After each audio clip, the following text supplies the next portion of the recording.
at my sister's engagement dinner. Her fiancé joked that I'd never keep a relationship because I was too boring. Everyone laughed. I didn't say anything until he started talking about loyalty. Then I brought up the screenshots his ex sent me. The table went dead quiet. Hey Reddit, my name is Evan, and I never planned on saying anything that night. I went to my sister's engagement dinner because she asked me to be there. She said she wanted everyone to get along. She said it was important to her that we tried. I told her I would try.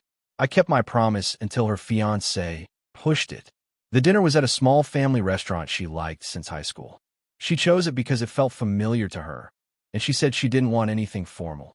It was supposed to be simple, just family, her fiancé, and a few friends. I got there 10 minutes early because I knew my parents would make a big deal if I walked in late. They always do. They look at me like I'm proving them right every time I'm late for anything, so I didn't give them that chance. When I walked in, everyone was already seated except my sister. She was in the restroom fixing her hair. Her fiancé, Mark, waved me over and told me to sit next to him. I didn't want to sit next to him, but there was an empty chair, and I didn't want to start anything before the food even came. Mark was the kind of guy who liked being the loudest person at the table. He liked controlling conversations. When he talked, he watched everyone's reactions like he needed confirmation that he was funny. He joked even when nothing called for a joke. My sister acted like she didn't mind, but I knew she did. She laughed at his jokes because she didn't want to deal with the comments he made if she didn't. I tried to keep my head down that night. I didn't want to argue with anyone. I work long hours, and I didn't want to spend my one night off dealing with my parents' questions or Mark's comments. The plan was to eat, sit through the speeches, congratulate my sister, and go home. That was it. When my sister came back to the table, she sat on the other side of Mark. She smiled at me and asked if I was doing okay. I said I was fine. She squeezed my shoulder like she was saying, "Thank you for being here." She always did small things like that. She didn't like big gestures, but she liked making sure people felt seen. The food came out fast. Everyone was talking over each other. My parents talked about wedding plans, even though the engagement had only been official for a week. They brought up venues, guest lists, and money like they had been waiting years to unload these questions. My sister kept telling them they didn't need to worry about it yet, but my parents never listen when they decide something is a priority. Mark kept making jokes. First harmless ones, then ones that were aimed at people. He made one about my brother's job. He made one about my mom always forgetting her purse. He made one about my dad's hearing. Everyone laughed because he laughed. I didn't laugh because none of it was funny. Then he looked at me. He said, "At least you all have someone. Poor Evan here can't keep a relationship longer than a month. Too boring, man. You got to give someone something to stick around for." Everyone laughed. My parents, my brother, his girlfriend, even two friends of my sister who barely knew me. My sister didn't laugh. She looked at me like she wanted to say something, but didn't want to start a scene. I didn't say anything. I took a drink of water and nodded like I didn't care. I've heard jokes about relationships before. People like throwing that at me when they run out of other material. But then Mark kept going. He didn't stop at the joke. He leaned back in his chair and talked about loyalty. He said loyalty mattered more than anything. He said loyalty was the one thing that kept a relationship clean. That was the moment I decided I wasn't staying quiet anymore. I waited until he finished talking. I didn't raise my voice. I didn't try to embarrass him. I just said, "Are you sure you want to talk about loyalty right now?" He stopped smiling. He stared at me like he didn't understand what I meant. My sister looked between us. I said, "Your ex sent me screenshots last month." The table went still. Even the people at the next table stopped talking. My dad put his fork down without a sound. My mom kept her eyes on me like she was waiting to see if I was joking. My sister asked, "What screenshots?" I told her. I said his ex messaged me after she heard about the engagement. She said he cheated on her, and she wanted me to know before my sister married him. She sent screenshots of messages he sent other women. I didn't plan to show them. I didn't want to start anything unless I needed to protect my sister. But the second he mocked me and started talking about loyalty like he invented it, I made my decision. Mark said I was lying. He said I was jealous. He said I was trying to ruin their night. He kept talking over me until my sister told him to stop. I pulled my phone out. I opened the messages. I handed the phone to my sister. She didn't even scroll at first. She froze at the first few lines. She didn't say anything. She gave the phone back to me and looked down at her plate. Mark kept denying it. He said the messages were fake. He said his ex was bitter. He said I fell for a trap. He talked fast, like he was trying to fill the silence with noise so no one could think. No one laughed now. Even my parents stayed quiet. My brother looked at the table. My sister didn't look up again for the rest of the dinner. I didn't say anything else. I didn't add details. I didn't argue. I put my phone away and waited for people to finish eating. I didn't want to stay, but leaving would have made it worse. When the check came, no one fought over it like they usually do. No one joked. No one said a thing. The night ended in silence. When we all walked out of the restaurant, the air felt heavier than it should have. People stepped out one by one without talking. My parents walked straight to their car. My brother and his girlfriend left fast, like they didn't want to be part of anything. My sister stayed near the door, holding her arms across her chest. She looked like she wanted to disappear. I didn't rush. I stood near the sidewalk and checked my pockets, acting like I was looking for my keys, even though I knew exactly where they were. I wanted to give her space to decide if she needed me or not.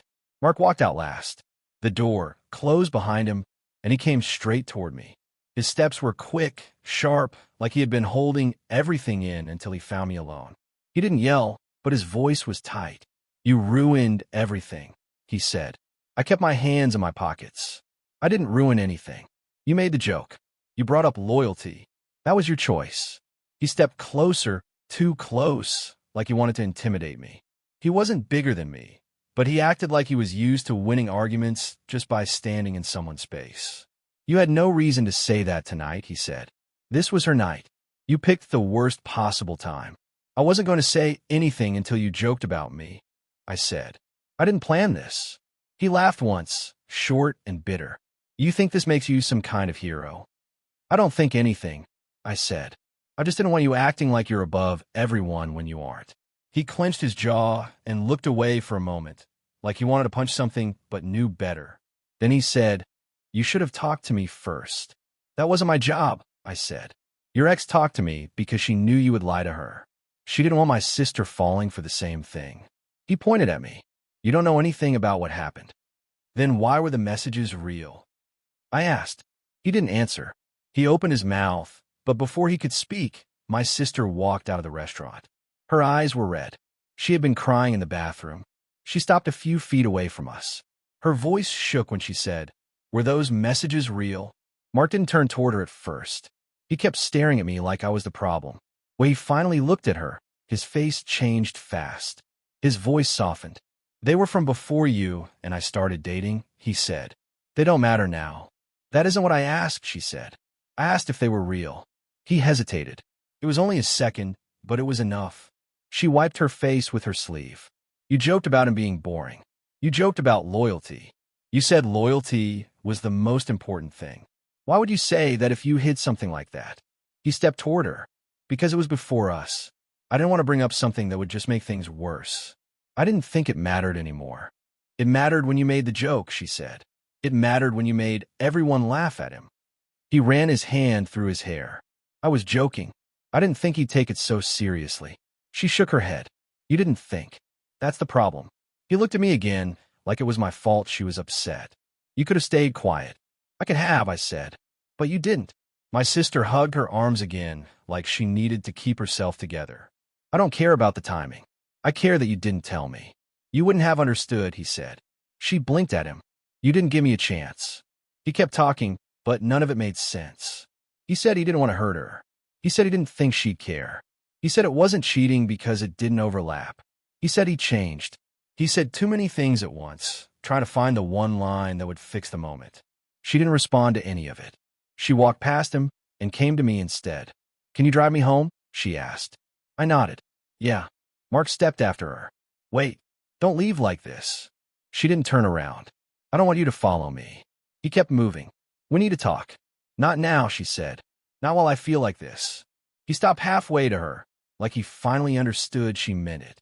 He stood there breathing hard, angry but helpless. I opened the passenger door for her and let her get in. She didn't look back at him. Not once. Before I walked around to the driver's side, Mark called my name. I turned to him. He said, "You think you did something right?" I think I told the truth, I said. That's it. He shook his head like I was the stupid one. You're going to regret this. No, I said. You are. I got in the car and shut the door before he could say anything else. My sister didn't speak for the first 10 minutes of the drive. She stared out the window and kept wiping her face. I didn't push her. I just drove. When she finally spoke, her voice was small. I didn't want this tonight. I know, I said. I didn't want the joke either, she said. I know. She took a shaky breath. Do you think he meant to hurt me? I can't answer that, I said. But he didn't respect you enough to be honest. She nodded slowly. I thought he was different. I know, I said. She leaned her head against the window.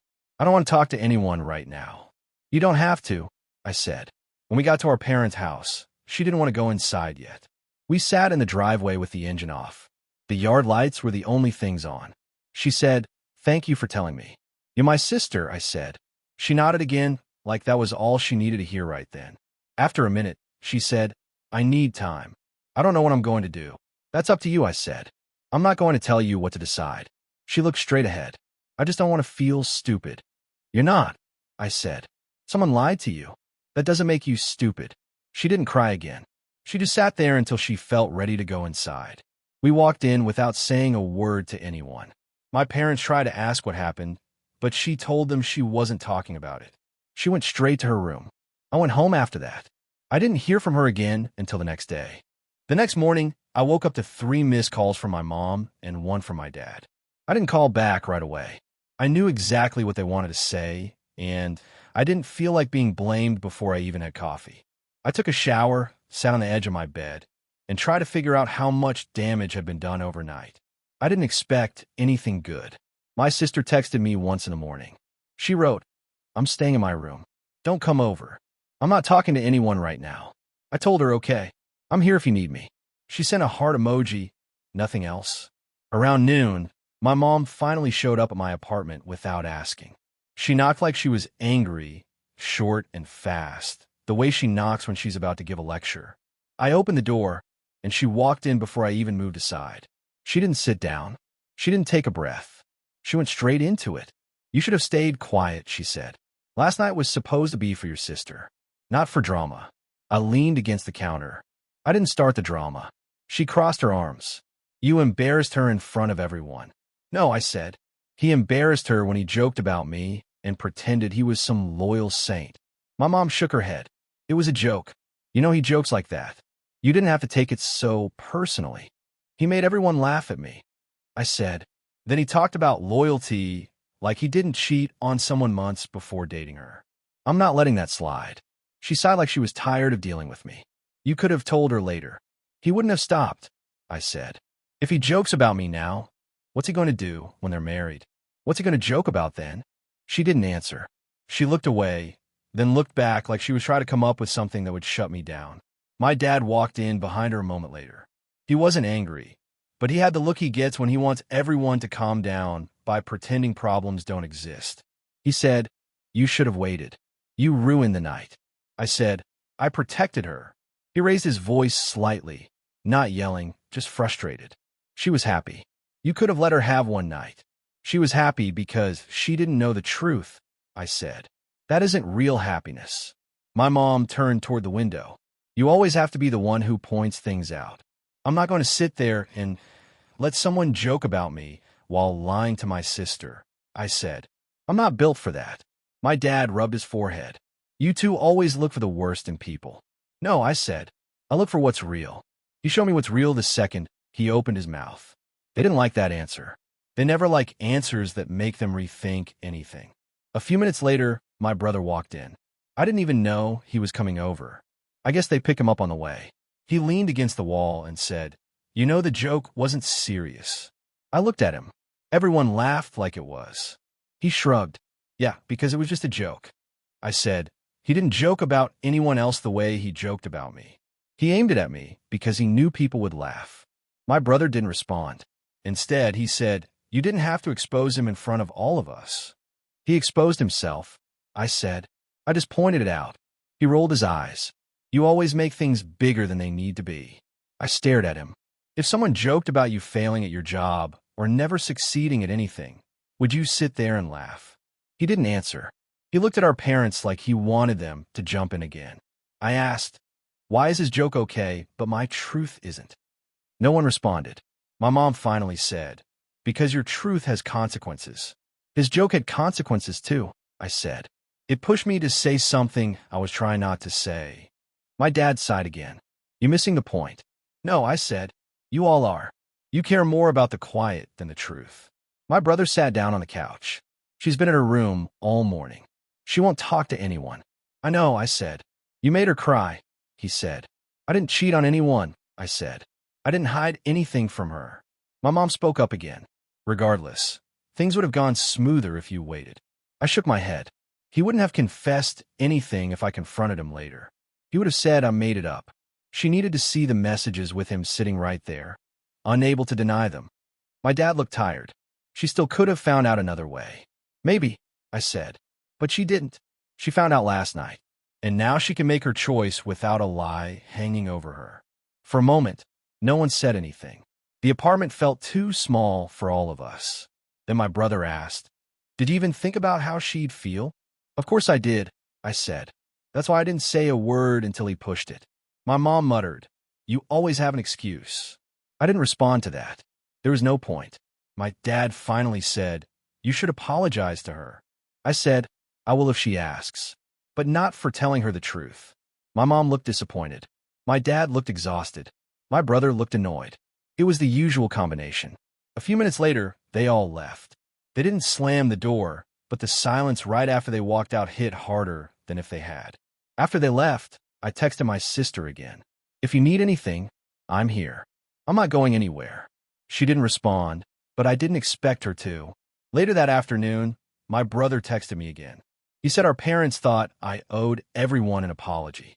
I texted back, "I'm not apologizing for something he did." He didn't answer. That evening, I found out my sister hadn't eaten all day. My mom tried to bring her food, but she wouldn't open her door. My dad tried to talk to her, but she didn't respond. She spent the whole day alone. I wanted to go over there, but she told me not to come, so I respected that. My parents blamed me. My brother blamed me. Mark definitely blamed me. His friends probably blamed me too. But my sister didn't blame me. She didn't talk to anyone, but she didn't tell me I was wrong. She didn't tell me I crossed a line.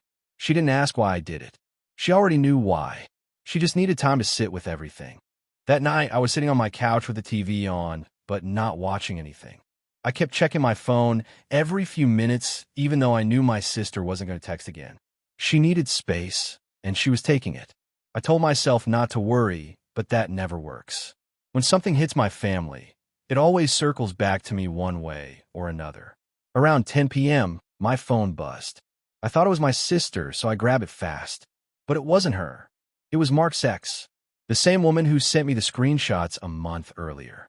She wrote, "Saw what you said tonight. Good. Someone needed to do it." My stomach tightened. I hadn't talked to her since the day she sent me the messages. I didn't even know how she found out what happened. Maybe someone at the dinner told someone else. Maybe Mark reached out to her. Maybe she was watching his social media. I didn't ask. I replied. He denied it. Said you were lying. She responded, "Of course he did. He always lies when he's caught." A moment later, she sent a voice message. I stared at the screen for a few seconds, debating if I wanted to hear her tone or if I was better off not adding more to the pile. But I pressed play. Her voice was steady, not angry, just tired. She said she wasn't surprised he was already repeating the same patterns. She said he cheated on her more than once, not just with the women in the screenshots. She talked about the fights they had, the way he blamed her, the way he played things off as misunderstandings. She said he told her she was overreacting every time. She said he liked making her think she was the problem. She ended the message by saying, "Your sister deserves to know everything I didn't." I sat there for a moment, holding the phone like it was heavier than it should have been. I didn't doubt anything she said. Everything about the way he acted lined up with the person she described. For a minute, I thought about keeping the message to myself until my sister asked for more. But I knew that wasn't fair. If she decided to stay with him, I wanted her to know exactly who he was. And if she decided to leave him, I didn't want her wondering if she made the wrong choice. So I forwarded the voice message to her. I didn't add a comment. I didn't explain anything. I just sent it. 5 minutes later, my phone rang. It was my sister. I answered fast. You okay? Her voice was sharp, not angry, just full of pain she was trying to control. Why did you send that? Because it's the truth, I said, and you deserve to know it. There was a long pause on her end. I could hear her breathing unevenly. She said, Are you trying to break us up? No, I said. I'm trying to give you all the information so you don't stay with someone who hides things from you. She didn't say anything. I continued. I didn't want to keep anything from you. If you stay with him, that's your decision. If you leave him, that's your decision too. But I'm not letting him lie his way through this. Her voice softened, but not much. Listening to her talk about him, it made me feel sick. I know, I said. I'm sorry, but you needed to hear it. She sniffed, like she had been crying again. I don't know what to think. You don't need to decide anything right now, I said. You just need time. She sighed heavily. Everything feels ruined. It's not ruined, I said. It's just real now. That's different. Another long silence. Then she asked, Did she tell you all of that before? Or just now? Just now, I said. I hadn't heard from her since she sent the screenshots. She said, She sounds hurt. She is, I said. He didn't treat her well. Another pause. Then she asked, Did you ever think maybe I shouldn't know all of this yet? I thought about lying to make it easier, but lying never fixes anything. Not my family. No, I said. If it were me, I'd want to know. She breathed in slowly. I need time. I know, I said. Don't send me anything else unless I ask for it, she said. Okay, I said. She didn't hang up right away. I heard her moving around, maybe pacing. Then she said quietly, Thank you for caring. Even though it hurts. I always care, I said. She hung up after that. I put my phone down and sat back on the couch. I didn't feel proud. I didn't feel satisfied. I felt drained. Everything was tangled and messy, and I knew it would only get worse before anything got better. About an hour later, Mark's ex messaged again.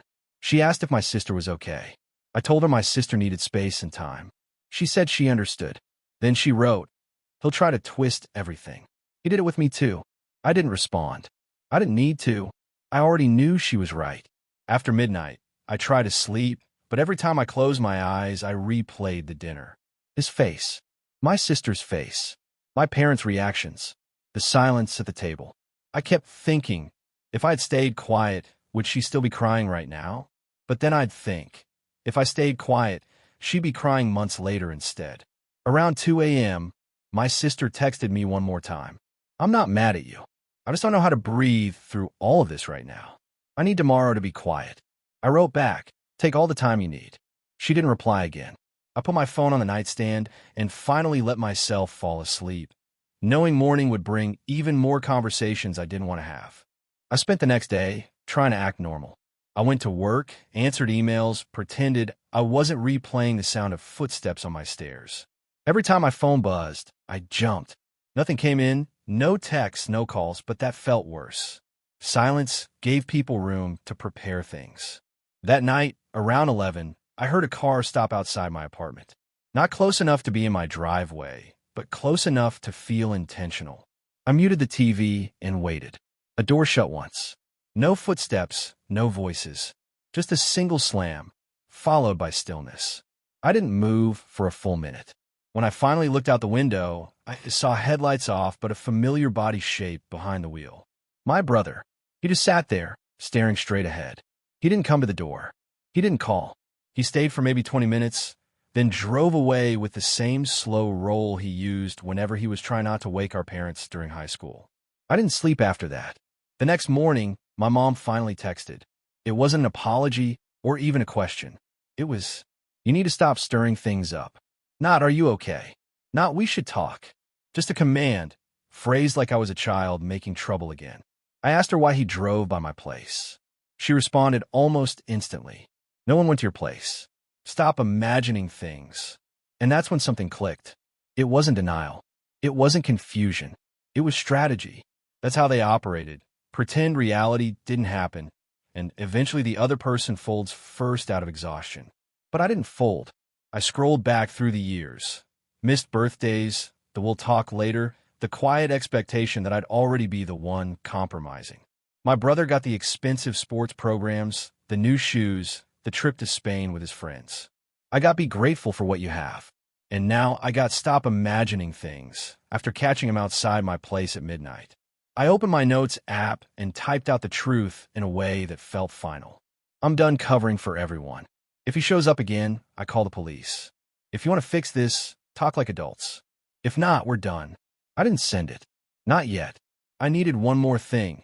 Something I hadn't had before, proof. So I went downstairs, out into the cold morning air, and checked the street where he had parked. The pavement was still damp from the night dew. I crouched down and scanned the area until I saw it. A small, clean tire track imprint on the wet concrete that didn't match the pattern on my own car. I took a picture, then another, then one with a timestamp. I didn't even feel angry, just calm. For the first time in years, I had the upper hand. I texted the photos to my mom with only one line. Imagination doesn't leave tire marks. My mom didn't respond to the tire mark photos until late that night. The message came in short, tight bubbles, the kind she sent when she was cornered. You shouldn't have taken pictures. Not I'm sorry. Not we need to talk. Just another sideways attempt at control. A minute later, another text. Your brother is going through a lot. You're making it worse. That line pushed everything into focus. They weren't confused or overwhelmed. They were protecting the same person they always protected, even when he broke things that weren't his. Even when the cost landed on me. Even when they knew I had proof. I typed back. He came to my home at night. That ends here. I hit send, then turned off my phone and left it face down. The next morning, I woke up to a wall of messages. My mom, my dad, my brother, a couple cousins who never text me unless there's commentary to send. The same theme repeated. I was overreacting. I was dragging the family through drama. I was embarrassing everyone by taking pictures like some detective. I didn't reply. What finally ended everything wasn't a fight. It was clarity. Around noon, my brother sent one message. I just wanted to talk. You didn't have to make it a whole thing. But people who want to talk don't sit outside your apartment in silence at midnight. I wrote back. Next time you come uninvited, I involve the police. No warnings. I watched the 3 dots pop up and disappear 3 times before he finally sent. Whatever. Do what you want. That was the last message I got from him. A week later, I moved apartments. Not out of fear, just out of wanting a clean start. I blocked my brother's number, muted my parents, and kept the invoice photo, the tire track pictures, and the screenshots all in one folder titled Truth. Not out of spite, out of self-defense. Sometimes people act like family is a contract you can't break. Like you owe loyalty even when the terms change without your consent. But the day I sent those photos, something shifted. Their denial didn't work anymore. Their version of the story didn't overwrite mine. And the silence that followed, that empty space where they expected me to come crawling back, felt like the most peaceful thing I'd heard in years. I didn't get the college fund they promised. I didn't get the apology I deserved. But I got something better. Distance. And once you get distance, you start to see the whole picture clearly for the first time. That's when you realize you're not the problem. You were just the easiest one to blame. If you enjoyed this video, please hit that subscribe button. It really helps the channel and lets us bring you more and better stories.